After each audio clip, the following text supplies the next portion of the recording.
Hello everyone, I am Professor Praveen Sarvale, College of Agriculture and Allied Science, Shardanagar, Baramati. Subject Agriculture Science and Technology. In that, already we started chapter number 11, Organic Farming. Okay, तर organic farming किंवा सेंद्रिय शेती हा topic आपण चालू केलेला होता लास्टच्या आपण व्हिडिओमध्ये. याचा पहिला पार्ट पाहिला. त्याच्यामध्ये आपण ऑर्गॅनिक फार्मिंग म्हणजे काय, त्याचे वेगवेगळे प्रकार पाहिले आणि कोणत्या भागामध्ये किंवा त्याचं काय महत्त्व आहे या गोष्टी, किंवा त्याचं एम काय आहे, उद्देश ऑर्गॅनिक फार्मिंगचं काय आहे, तर या सर्व काही गोष्टी आपण पाठीमागच्या व्हिडिओमध्ये पाहिलेल्या आहेत. ओके, आपल्याला माहीत आहे की ऑर्गॅनिक फार्मिंग म्हणजे completely avoid of chemical fertiliser and maximum utilisation of organic matter. यालाच एकंदरीत ऑर्गॅनिक फार्मिंग किंवा सेंद्रिय शेती मराठीमध्ये त्याला म्हटलं जातं.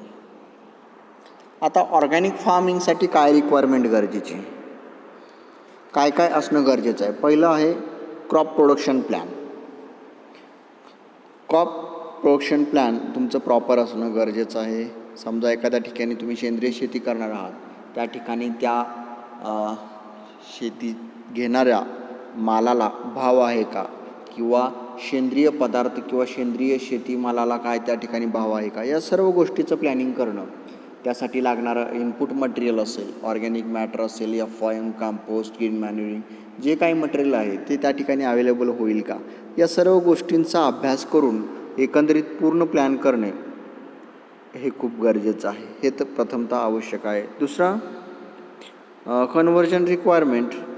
याच्यामध्ये केमिकल फार्मिंग किंवा ज्याला कन्व्हेन्शनल फार्मिंग म्हटलं जातं, किंवा आता आपण जे अभ्यास करतो आहे त्याचा ऑर्गॅनिक फार्मिंग, या दोन्हीमधली तफावत, याच्यामधले फायदे तोटे, या सर्व गोष्टींची जाण असणं, किंवा या सर्व गोष्टी लोकांना पटवून देणं आणि तुमची स्वतःची एक वेगळी बाजारपेठ क्रिएट करणं, हा एक मोठा टास्क असेल. तर हे एक महत्त्वाचं आहे. Third one is a requirement of conversion periods. people are not accept easily, so that it require long periods to change the minds or to divert the minds of peoples from chemical foods to the organic foods. तर हे लोकांना पटवून देणं गरजेचं आहे. एकतर केमिकलपासून किंवा जे आता कन्व्हेन्शनल फूड मिळतं आपल्याला मार्केटमध्ये, तर ते एकतर स्वस्त असतं, त्यामुळं बरेच लोक ऑर्गॅनिक फार्मिंगकडे वळण्यासाठी त्याच्यामध्ये वेळ लावत आहेत. मात्र हे त्यांना त्यांचं माइंड डायवर्ट करून देणं अतिशय गरजेचं आहे. दुसरं लँडस्केपिंग. लँडस्केप म्हणजे प्रॉपर प्लॅनिंग ऑर्गॅनिकचं. तुम्ही विविध प्रकारचे व्हेजिटेबल घेणार असाल, फ्रूट क्रॉप्स घेणार असाल, किंवा कॅश क्रॉप घेणार असाल, तर त्याचं प्रॉपर प्लॅनिंग लँडस्केपिंग करणं गरजेचं आहे. दुसरं choice of crop and variety. हे पण अतिशय महत्त्वाचं आहे.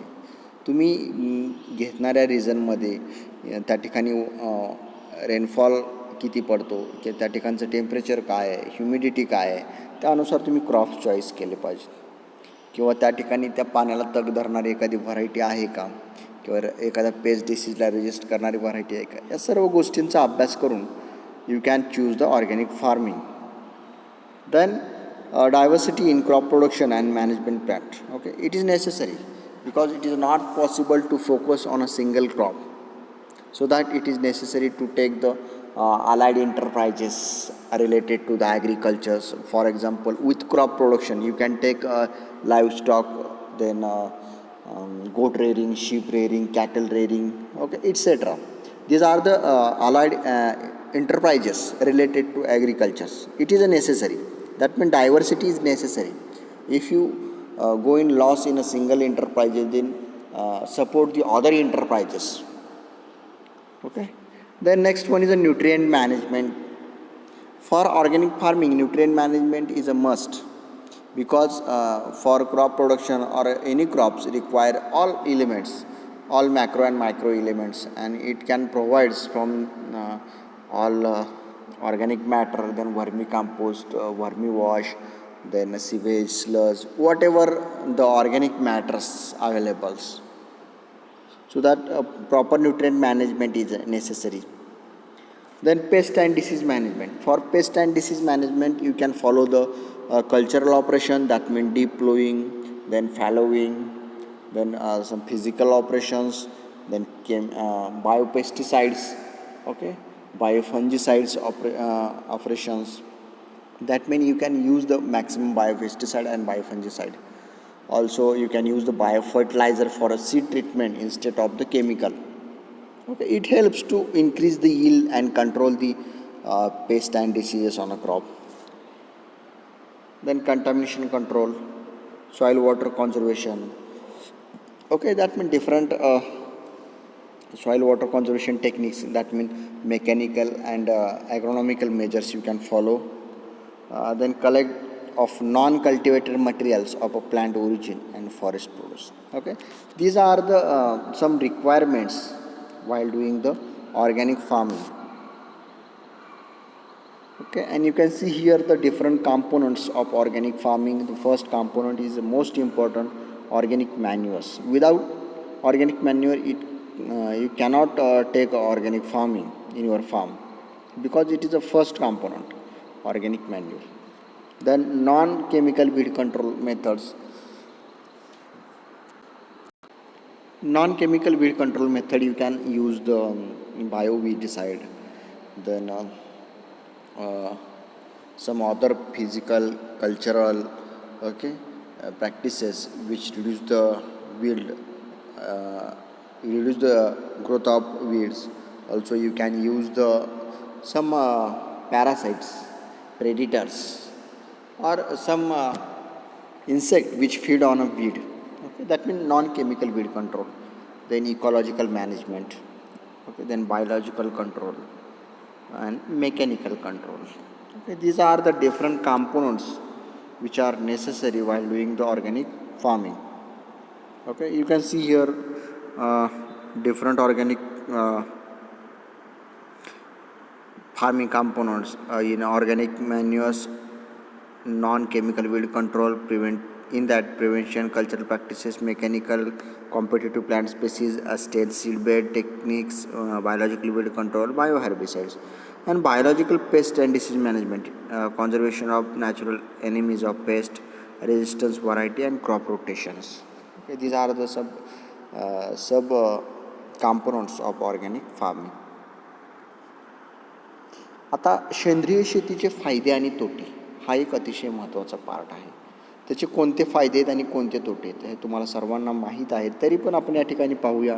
पहिला ॲडव्हान्टेजेसमध्ये पहा, a health plant grow organically in properly balance soil, resist most disease and insect pest. एक तर आपण त्याच्यापासून हेल्दी फूड प्रोड्यूस करू शकतो. दुसरं,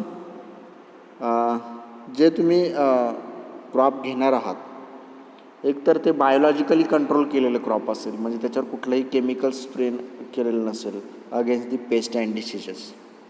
दुसरं, planted weeds restore the soil condition, म्हणजे वीडवरती कुठल्याही प्रकारचे विडीसाइड्स किंवा हर्बिसाइड न मारल्यामुळे you can bury this weed into the soil or incorporated into soil, and it get converted into the organic matter, okay, and get converted into the nutrients, so that it is one of the important points. Then lower input by producing their own organic fertilizers out of their compost. Early remunerations restore the soil and keep it fertile. Then organic plants are more resistant to the non-organic industrial plant need water constantly. Otherwise, they will die very quickly because of the toxic amount of salt in their cells, which caused by the agrochemicals. A big market with willing customers to pay an exclusive price for organic foods. In a long terms, it provides more productivity. That mean सेंद्रिय शेतीमध्ये तुम्हाला productivity continuous राहा. Chemical फार्मिंगमध्ये काय असेल, जेव्हा तुम्ही chemical द्याल तेव्हाच फक्त तुम्हाला इल्ड जास्त येईल, आणि कालांतराने एक स्टेज अशी येईल की केमिकलचा अतिवापर झाल्यामुळे हळूहळू तुमचे डिग्रेडेशन ऑफ सॉईल होईल आणि हळूहळू तुमचं उत्पन्न देखील कमी होत जाईल. But here in case of organic farming, constantly increase the yield of crop. Okay, constantly तुमची इल्ड इन्क्रीज होत जाईल विदाऊट डिग्रेडिंग सॉईल. कुठल्याही प्रकारचे डिग्रेडिंग किंवा इरोजन होणार नाही आहे. They do not destroy the soil by disturbing the soil structure while drilling the seed in herbicide treated soil. म्हणजे एकतर सॉईल हेल्थ तुमचं प्रॉपर राहील ऑर्गॅनिक फार्मिंगमध्ये. आणि इन जनरलमध्ये जर तुम्हाला सांगायचं झालं ऑर्गॅनिक फार्मिंगचे फायदे, तर एकतर हेल्दी फूड्स तुम्हाला मिळेल. All nutrients are present in organic products. जवळपास सगळे मिनरल्स न्यूट्रियंट्स तुम्हाला त्याच्यामध्ये प्रेझेंट असणार. There is a no chemical residues in a food and soil. Okay, याचा सॉईल हेल्थवरचे चांगला परिणाम होईल. तुमच्या जमिनीची प्रोडक्टिव्हिटी वाढेल, प्रोडक्शन वाढेल, सॉईलचं फिजिकल आणि केमिकल प्रॉपर्टीज सुधारल्या जातील.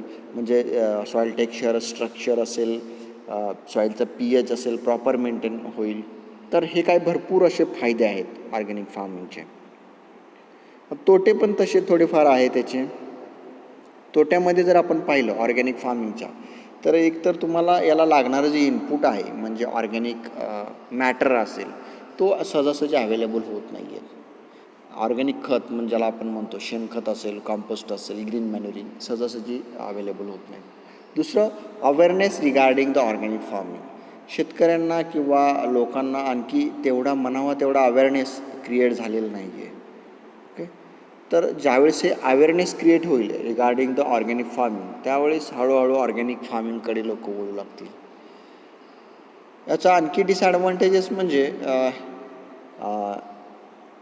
लोकांना जे केमिकल फूड्स मिळतं किंवा आता मार्केटमध्ये जे अवेलेबल आहे ते स्वस्तामध्ये मिळतं आणि याचे जे प्रोडक्शन कॉस्ट आहे ॲज कम्पेअर केमिकल ही थोडीशी जास्त आहे. त्यामुळं ते सहजासहजी शेतकऱ्यांना परवडणारं नाही आहे.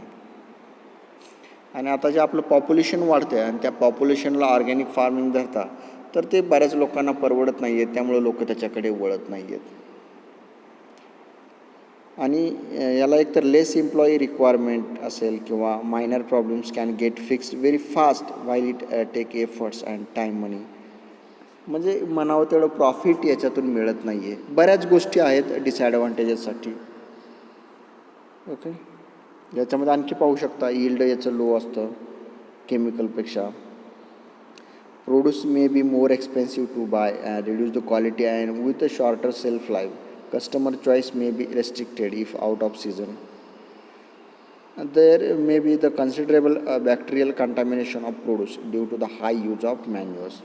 आणि बऱ्याच वेळा काय होतं, बॅक्टेरियल कंटॅमिनेशन होण्याची शक्यता असते या ऑर्गॅनिक फूड्समध्ये. का तर याच्यामध्ये मॅक्सिमम आपण फक्त ऑर्गॅनिक मॅटरचा वापर केलेला आहे. ओके, तर अशा प्रकारे या ठिकाणी आपण ऑर्गॅनिक फार्मिंगचे कॉम्पोनंट्स पाहिले, त्याचं प्लॅन कशा प्रकारे केलं पाहिजे हे पाहिलं आणि त्याचे फायदे आणि तोटे. मिनिमम तुम्हाला 4 फायदे किंवा 4 तोटे हे एक्झाममध्ये विचारलं तर सांगता आलं पाहिजे. ओके, जर कुणाला ऑर्गॅनिक फार्मिंग किंवा या सेंद्रिय शेती या टॉपिकविषयी कुणाला शंका असेल तर त्यांनी माझ्याशी कॉन्टॅक्ट केला तर चालेल. Okay, thank you.